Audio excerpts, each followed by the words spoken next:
He took it out. Oh, PFT Monday edition, where we talk about the things we didn't have time to talk about during PFT Live, and we already have moved toward this topic. Chris discussed it briefly, and we said we would get into it in more depth during PFTOT, and it relates to the coronavirus. And look, there have been various things we have mentioned to try to get ahead of the curve, to try to get people thinking about issues that may come up. And I remember a few weeks ago saying, hey, it may make sense to have a quarterback that you keep quarantined in the event that your quarterback room gets coronavirus. And I had all these people go nuts on me. Oh, you're living in your fears. It's like, I'm not living in my fears. I'm living in reality. If two guys test positive and they're your quarterbacks and you got no other quarterbacks, you're screwed. So you keep a quarterback away from the team in the event that that happens. Oh, last week, Bruce Arians, the coach of the Buccaneers, said he may do just that. So, what else may happen? Shireen and I were talking on Friday about the possibility of splitting your team up entirely. Lo and behold, baseball is going to do just that. Keep two aspects of the team apart from each other to prevent an outbreak infecting the entire team. And now this question, and I think it's a real question, if you put yourself in the shoes of a young athlete, do you expose yourself? This is ridiculous, I know. But if you're a young athlete, an NFL player who doesn't want to have your season derailed in October, November, December, January, do you expose yourself to the virus now, get the antibodies so you don't potentially get derailed in the middle of the season, Chris? Look, it's irresponsible. It's reckless. I don't agree with it as a 55-year-old. But if I was 23 and playing in the NFL, I'd be at the front of the line to do it. That's exactly it, Mike. And that's why I brought it up on the show today, just because, again, I think, the mentality of most players, and we're seeing this even, all athletes across the board. I mean, we heard this weekend the NBA players had a little bit of rebuttal because they wanted more freedom in Orlando. So that just tells you that they're not necessarily like, oh my gosh, COVID-19. Again, I think a lot of athletes are going to go, hey, I'm young, I'm healthy. Screw COVID-19. I want to play. And I don't mean to sound insensitive. I know how dangerous it is. I'm certainly still trying to be careful for ones I love. And hey, I don't want to really get it myself either. But like at some parts and some levels, I want to get it to be done with it and not worry about it. But I think it's a real question. And this is where I wish the NFL and the NFLPA would start like gauging interest in this stuff, having these conversations. If like John Gruden called me at 26 years old and was like, hey, we might need you to come down here to Tampa right now and just get COVID-19 and maybe talk to a few. No. The team's never going to do it. The team can't do it. It's got to be an individual. I can't imagine. Okay. I mean, if a coach does it, it's blatantly wrong. I'm talking about somebody who just decides on their own. The same mindset that gets people to use PEDs, right? You use a PED to make you better on the football field, to allow you to recover from injury more quickly so you can play. The same idea. It's like the anti-PED. I'm going to go get exposed to this so I have the antibody, which kind of works like a PED. I get you. It allows me to avoid the virus. The team can't be part of that, but I'm telling you, why can't the team be part of it? Why? Why can't the team go, everybody get in here, let's get it. We're going to keep you all quarantined. We'll have all the food and everything you need. But let's start. That would be a PR. That would be, apart from the potential liability, a PR disaster if a team would do that, because it's wrong for the team to do it. But if the individual says, you know what, this may not be a bad thing. I mean, there's a lot of people that want to get the antibody test. I mean, that crud that I had back in January and February, maybe I've already had it. I want to get an antibody test and find out. I'll be happy if I've already had it. I think that's the mindset. It doesn't knock you out of things going forward because you no longer have to worry about getting it.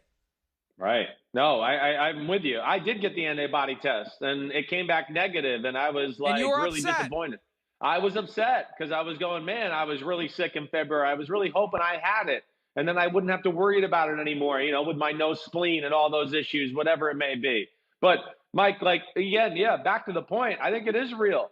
And I think, I probably would be, one of those guys, calling teammates, hey, let's maybe we should get it. Should we just get it? Find somebody how we can get it, and then maybe build up the antibodies and move on, something like that. Now, listen, I understand there's great risk at all of it and everything like that. But But still, I just think the mindset of a lot of young, healthy, athletes is going to be no fear of this virus. And of course, young, healthy athletes who know they have a certain short shelf life of being able to play in the NFL and really capitalize on what one of their greatest talents in lives are, which is playing football and their athletic ability. I think a lot of the players are going to look at it and like, I don't want COVID-19 to stop this. I want to play football. So, I mean, I think it's a good combo. Especially because they're convinced it's not going to affect them. That's the key. Right. They're viewing it in very pragmatic terms. This isn't going to kill me. I'm young. I'm healthy. You listen to the charlatans out there. They tell you you're absolutely fine. You have no chance of dying or getting seriously ill if you're young. It's no big deal. Go live your life. Don't worry about it. Okay, fine. Somebody's going to find out the hard way that that's not true 100% of the time. So you've got yourself convinced. You're young, you're invincible. You've already beaten the odds anyway. Just to be an NFL player, I'm in shape, I'm healthy, I'm going to live forever as far as I'm concerned right now. Yeah, I'll get this thing. It's not going to derail me. And it also is going to ensure that I can play the full football season, because what they're telling me is if I show up positive for the coronavirus, they're going to shut me down for 2 weeks even if I'm perfectly fine. Well, that's bullcrap. I'm not going to do that. Just give it to me now. I mean, look, I don't know how many. I'd say enough players are smart enough and they understand what's going on that they can do the math. And, maybe a team doesn't have to come out and say you should go get yourself exposed. Maybe the team just tells them enough about it so they start putting 2 and 2 together, and all it takes is one guy on the team to figure it out. And he tells his teammates, and we're going to spend June and July finding a way to get exposed to this virus so we can't. Now, look, I don't know. It's not like you go to the doctor and say, hey, can you give me some coronavirus? But, you find somebody who's got it, and you go get it from them.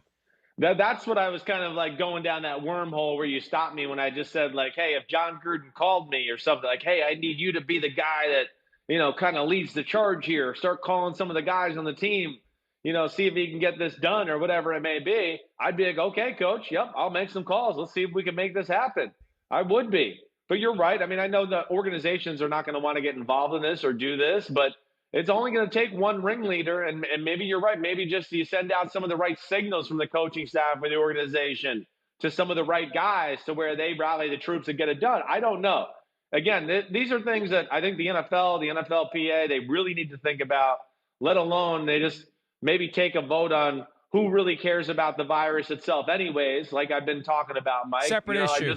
Separate issue. I know it's a separate issue, but I wish they would find an answer to that too, because that might actually help this issue. If you take a vote from the NFL players and all of a sudden you realize, whoa, 99% of our players don't really care about this virus, maybe that could open the door to go, all right, maybe we should give everybody this and see if we can, get everybody with. No. I know. Okay. Legally, it's not going to happen. They're never going to deliberately expose the players to it. Whether the players do it on their own is a different issue. And I'm not saying that it's right. Again, sitting here right now, I say do not do it. But if I was 23 and I was playing in the NFL and I understood how this all worked and with the mindset I would have at that age, I would go do it. I guess what I should say is to those players, don't do it. You should not do it. You could infect someone else while you're going through this. You could get somebody in your family sick. You could get somebody in your family dead. Do not play Russian roulette with someone else's life. I guess that's where I come down on this. But when you consider the mindset of the young athlete, and Chris, you've been talking about this for weeks, they don't care. They don't care. They don't care.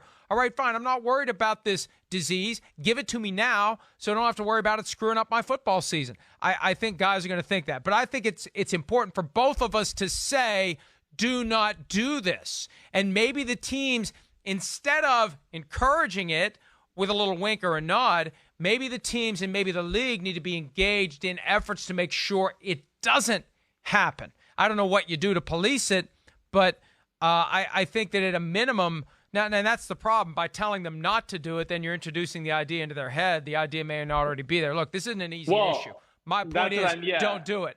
Don't do it. No one should deliberately expose themselves to the virus so they don't get derailed by it later. I certainly don't want to advise anybody to do it either. You're right. This is all about what I feel like I would probably be thinking or doing if I was a 25, 26-year-old football player. Okay, definitely. I think even right now, if I was a 39-year-old football player, I'd probably still be having those same thoughts. I can't lie. That would be the reality of the situation, let alone, Mike. I mean, you're right. I don't want to see anybody endanger anybody or get their family members sick or dead or anything like that. But think about this.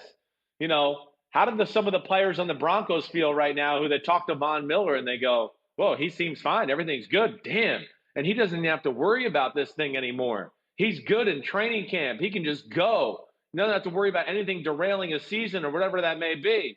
You get a few players to talk to a guy like that, maybe they will be less fearful to get it. Maybe that's why some of the Broncos, I don't know. It's just an interesting topic nonetheless. Well, and Von Miller made it clear that he actually was scared when he had it, and there were things about it that really affected him. He said it was frightening, the breathing problems that he had.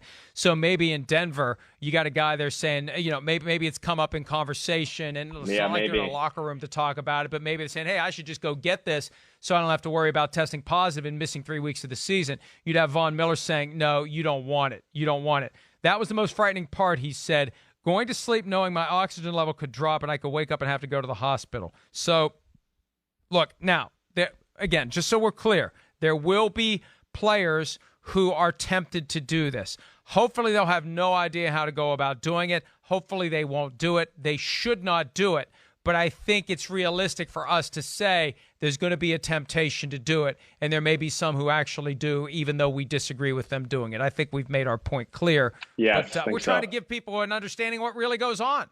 Look, if people go through this moral dilemma of should I put a needle in my ass because this substance inside of the syringe is going to make me run faster and jump higher and recover from injuries more quickly, and I want to be able to play football, it's the same mindset. It is. It's the same mindset. You're right. I mean, it's about, just putting yourself in the best possible position to succeed. Now, one of them's cheating, which bothers me, and you know that. I'm not for that, but I understand what you're saying, the correlation nonetheless. And yes, this will be, hey, put something in my body to where I know I can go through the year and have one less thing to worry about derailing me. Football is hard enough with injuries and everything like that. I don't want to be thinking about, I could get COVID-19 in week 6 and then miss a few weeks of games either. So it is, and I'm with you, Mike. I think some players will, kind of tussle with this in their brain. And of course, as I've been saying for weeks, I don't think a lot of players are truly scared of COVID-19 as is anyways. Well, we'll see how it all plays out, but these are issues that will continue to be significant for the NFL as we see crowds out and about, people living their lives, people not wearing masks, people thinking that wearing a mask is in some way an infringement on their rights. The reality is, and the Surgeon General said this over the weekend, it's not an infringement on your freedom.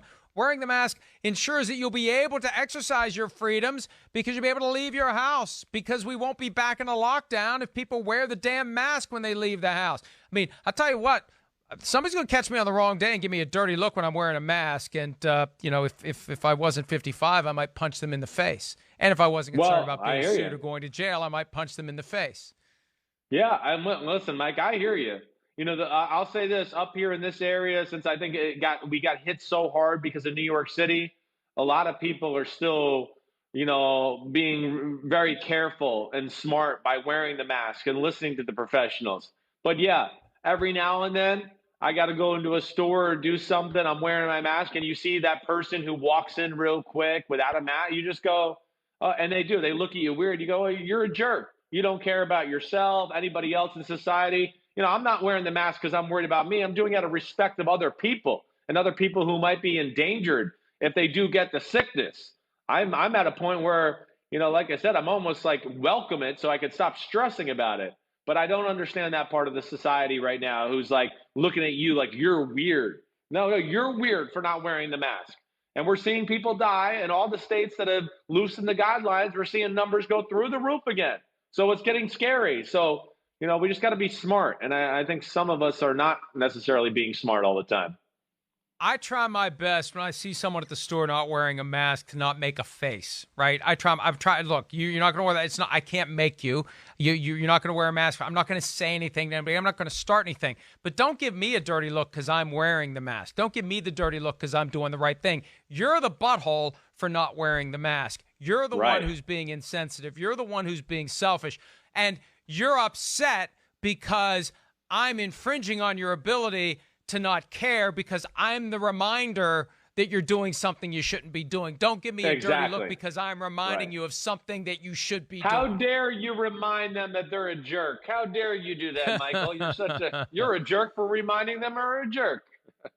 I'm a jerk anyway, so I don't care. That's it for today's PFTOT. We'll be back on Tuesday with another edition of PFT Live. Check us out all day long at ProFootballTalk.com. Chris, great stuff as always. Great fighting through the technological difficulties. Get your iPad fixed. And actually, New I don't iPad want you tomorrow. to. It's more fun when you're upset all the time. Oh, screw you. Thanks, Mike. See you later. See everybody tomorrow. See ya. Hi, I'm Mike Tirico, and thanks for watching. Make sure to hit subscribe for the latest news and highlights from NBC Sports.